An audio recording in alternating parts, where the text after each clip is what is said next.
Samantala, tanda ng pagpapalalim ng tradisyon at paniniwala ng reliyong Islam. Yan ang itinuring po na sa pagtatapos ng Ramadan para po sa mga kasapi sa Muslim community sa Dagupan City. Ayon sa ilang miyembro na nakapanayan po ng IFM News Team, patuloy ang kanilang pagsamba ilang beses sa isang linggo bilang bahagi ng kanilang tradisyon at sa kasagsagan ng Ramadan. Istrikto rin sila sa pag-aayuno at pagbabasa ng kanilang Quran o banal na libro sa Islam.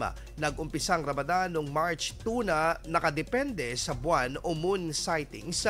Ang pagtatapos nito na siyang ang pag-uumpisa naman ng Eid al-Fitr sa April 1. Bukas na po yan. Tradisyon rin umanoid nila ang pamamahagi ng bigas matapos ang ilang linggong pagsasagawa ng fasting o pag-aayuno.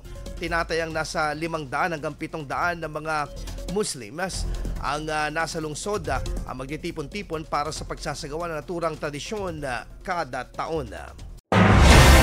IFM News. IFM News. IFM News.